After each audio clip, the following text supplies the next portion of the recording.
Welcome back to our channel the story teller. Friends, हमारी आज की कहानी है एक लव स्टोरी, लड़का लड़की।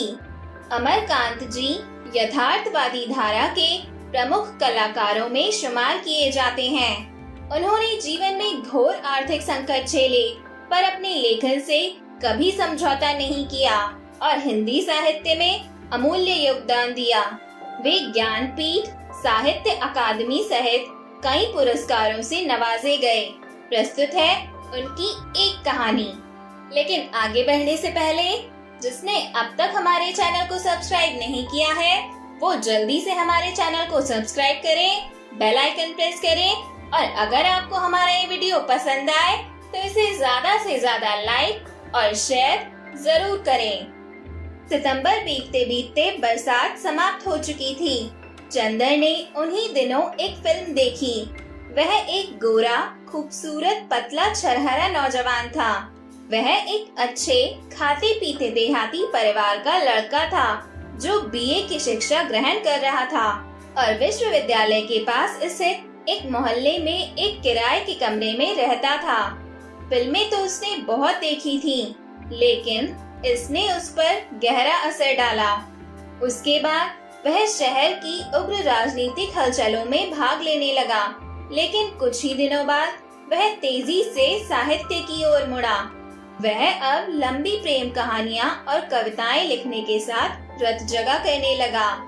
वह अब अपने से बेहद संतुष्ट रहने लगा और अब उसको एक सुंदर लड़की की जरूरत महसूस होने लगी जो उसकी अद्वितीयता से प्रभावित होकर उस पर अपना जीवन न्यौछावर कर दे। किंतु बहुत तलाश करने के बावजूद उसे ऐसी लड़की नहीं मिली। एक दिन सवेरे जब वह अपने कमरे के सामने टहल रहा था तो उसकी दृष्टि तारा की ओर गई, जो खुली छत पर खड़ी अपने बाल सुखा रही थी।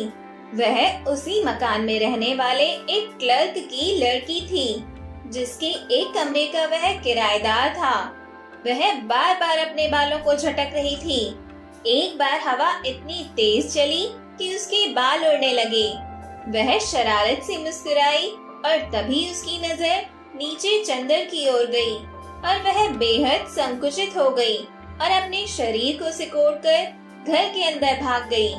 चंदर को बेहद आश्चर्य हुआ।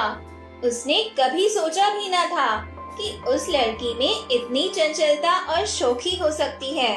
दरअसल उसने उस लड़की को कभी महत्व नहीं दिया था, यहाँ तक कि उसको ठीक से देखा भी नहीं था। उसका ख्याल था कि वह एक भोंदू और आलसी लड़की है।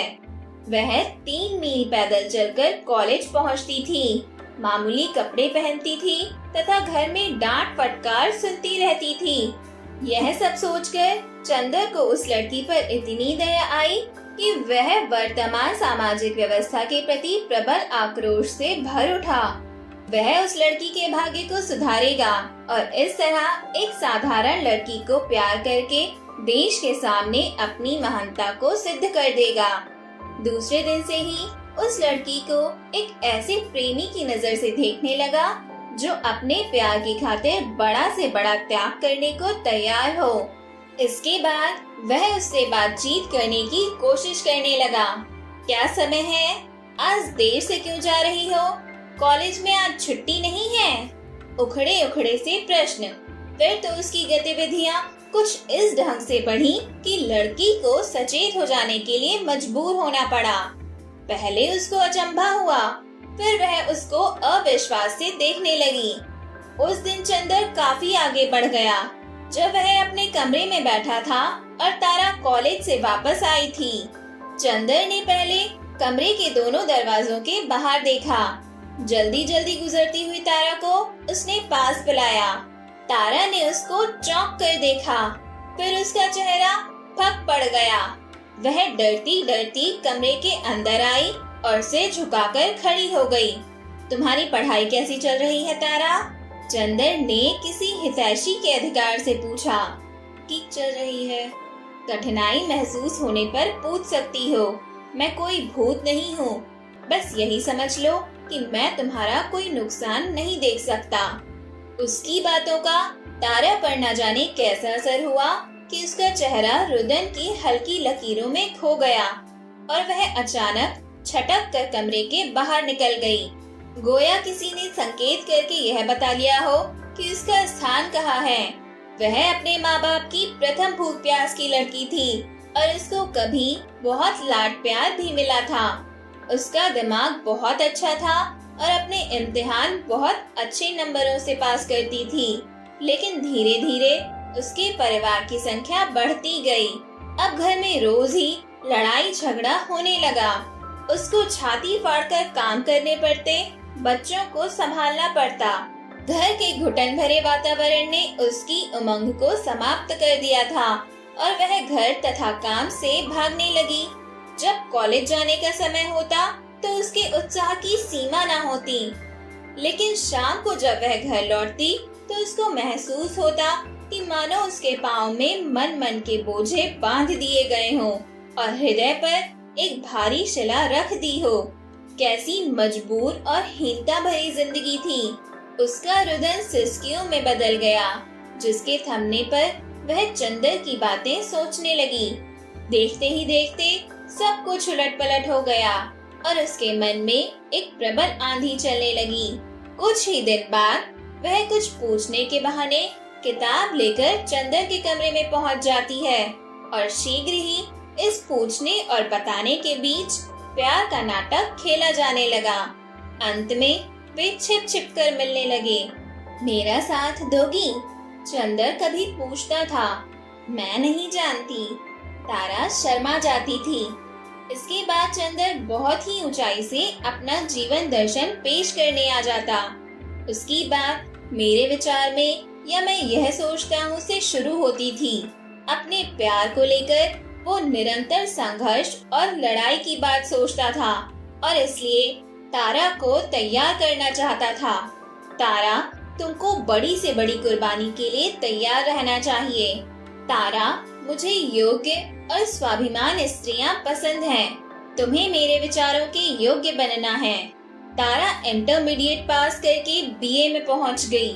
वह जल्दी से जल्दी चंदर के अनुकूल बनने के लिए उत्सुक हो उठी। जब वह कॉलेज जाती तो उसका मन सदा चंदर के प्यार से पुलकित रहता और वह अपनी सहेलियों के सामने भी बातचीत में सदा चंदर के विचारों को ही दोहराती रहती। एक दिन जब वह कॉलेज से लौटी तो उसकी माँ उसके छोटे भाई पप्पू को गालियाँ दे रही थी। माँ, यह ठीक नहीं है, तारा ने कहा। उसकी माँ ने तड़क कर पूछा, क्या ठीक नहीं है? उसने कहा, गालियाँ देना। तू मुझे सिखाने चली है? तारा का मुंह क्रोध से तमतमाने लगा। उसने झंझनाती आवाज में कहा, आप मेरे प्रति ऐसी जबान में नहीं बोल सकती। क्या तेरी यह हिम्मत? अरे पप्पू, बुला अपने बाप को। उसकी माँ चीख पड़ी, ठहर जा, मैं तेरा पढ़ना लिखना छुड़ाती हूँ और इसी साल तुझे घर से भगाती हूँ। मैं कहीं नहीं जाऊंगी, तारा ने दृढ़ स्वर में कहा। क्या कहा? तू शादी नहीं करेगी तो क्या करेगी? छाती पर मूंग दलेगी? मूंग क्यों दलूंगी? मैं अधिक से अधिक पढ़ूंगी और अपने पैरों पर खड़ी होंगी। माँ होंठ विकृत करके बोली, तू पढ़ेगी क्या? सारे खानदान की नाक कटाएगी। रह, जबान लड़ाने का मजा चखाती हूँ। उसके बाद उसकी माँ ने पास में रखे एक डंडे को उठा लिया और आगे लपक कर उस पर प्रहार करने लगी। तारा पहले चीखी, इसके बाद काठ की तरह खड़ी होकर मार खाती रही। आंसुओं से भीगे होठों में वह बुदबुदाई, मार कर तुम मेरी जान ले सकती हो, लेकिन मेरे विचारों को बदल नहीं सकती। तारा ने भोजन त्याग दिया। पहले तो माँ जिद में कुछ न बोली, लेकिन जब 2 दिन बीत गए तो माथा ठनका। इसको पता नहीं इधर क्या हो गया है, कहीं सचमुच जान न दे दे। इसके लक्षण इधर समझ में नहीं आते। उसने अब पति से सारी बात कह देना उचित समझा। पति ने पहले पत्नी को बहुत फटकारा, फिर वह तारा के पास जाकर बैठ गए। उन्होंने साफ साफ बात करना उचित समझा। तारा पहले हिचकिचाई, लेकिन पिता ने कहा कि वह पढ़ी लिखी लड़की है, वह उससे साफ साफ बातें सुनना चाहते हैं। तारा अपने को रोक न सकी। उसने सब कुछ बता दिया। पिता का चेहरा गंभीर हो गया और वह वहाँ से उठ आए। कभी यह लड़की इतनी छोटी थी और आज बड़ी होकर ऐसी बातें कर रही है। लड़का बुरा नहीं है। वह देर तक सोचते रहे। रात में देर तक पति पत्नी खुसुर फुसुर करते रहे। बीच में पत्नी रोई चिल्लाई। फिर पति देर तक समझाते रहे। नए जमाने के विचारों को स्वीकार करने की दलीलें। तारा सारी बातें छिप कर सुन रही थी। जब वे सो गए तो वह चुपके से पैर दबा कर निकली। चंदर अभी सोया नहीं था। खटखटाहट सुनते ही दरवाजा खोल दिया और हाथ बढ़ाकर तारा को अपने पास खींच लिया। मैं आज बहुत खुश हूँ, तारा ने मुस्कुरा कर कहा। क्या बात है? चंदर ने लापरवाही से पूछा। पिताजी राजी हो गए हैं। राजी हो गए हैं? क्या मतलब? चंदर कुछ समझ नहीं पाया था। तारा ने विस्तार से सब बात सुनाई। चंदर का चेहरा सहसा फक पड़ गया। शादी? वह अपने को महान समझता था और उसकी कल्पना थी कि उसका प्यार महान संघर्ष और महान कुर्बानी के दौर से गुजरेगा। उसके प्यार की ऐसी साधारण परिणति होगी, ऐसा उसने सोचा भी ना था। क्या बात है? तारा डर गई। यह धोखा है। उसने घृणा से मुंह पिचकाते हुए कहा। क्या धोखा किया है? आप बताते क्यों नहीं? तारा ने रुआंसे स्वर में कहा। हाँ किया है। इसी के लिए तुम मेरे पीछे पड़ी हुई थी, पर आज मैं समझ गया कि तुम जीवन में कुछ नहीं कर सकती। तुमसे कोई बड़ा काम नहीं हो सकता। बड़ा काम और कैसे हो सकता है? मैं अब समझ गई। आप मुझे प्यार नहीं करते। आप प्यार कर ही नहीं सकते। तारा के स्वर में तीखापन था। क्या मतलब? चंदर चौंक पड़ा। मतलब स्पष्ट है। प्यार की चरम परिणति है शादी। आपके संघर्ष की बातें जिम्मेदारियों से बचने का बहाना है। साफ तो यह है कि आपको एक नारी देह की जरूरत है और जरूरत है अपने अहंकार की तृप्ति की। तुम वाहियात बक रही हो, चंदर ने घूरकर कठोर स्वर में कहा। हाँ, वाहियात बक रही हूँ, लेकिन आज आपको सब सुनना पड़ेगा। मैं आपको कितना प्यार करती हूँ यह नहीं बता सकती, लेकिन आज आपकी भी गलत बातों को मैं बर्दाश्त नहीं कर सकती। आपके लिए तो मैं बड़े से बड़ा त्याग करने को तैयार थी, लेकिन इधर मैंने यह महसूस करना शुरू कर दिया है कि आप केवल अपनी बातों को ही महत्व देते हैं। आपको दो ही बातों से मतलब है, एक मेरी देह से और दूसरी मुझे उपदेश देने से। पर मैं पूछती हूँ कि आपने मेरा जीवन क्यों बर्बाद किया? अंत में बातें हृदय में बिखर गईं और वह तेजी से बाहर निकल गई। चंदर कुछ देर कमरे में सुन्न खड़ा रहा। उसका मुंह क्रोध और घृणा से विकृत हो गया। जिसको उसने कीचड़ से निकाला था वह अब उसी पर प्रहार कर रही है। यह है दुनिया। उसने अंधेरे में थूका और जोर से दरवाजा बंद कर लिया। फ्रेंड्स, हमारी ये कहानी भी यही खत्म होती है और इस कहानी से हमें यह सीख मिलती है कि कभी कभी कल्पनाएं हम पर इतनी हावी होने लगती हैं कि हम कल्पना और वास्तविकता में अंतर ही भूल जाते हैं और अपनी काल्पनिक दुनिया को ही सच मान बैठते हैं। मगर जब हमारा सामना हमारी कल्पना से परे वास्तविकता से होता है तो हम यह सहन नहीं कर पाते और अपना सब कुछ अपने हाथों से ही बिगाड़ बैठते हैं।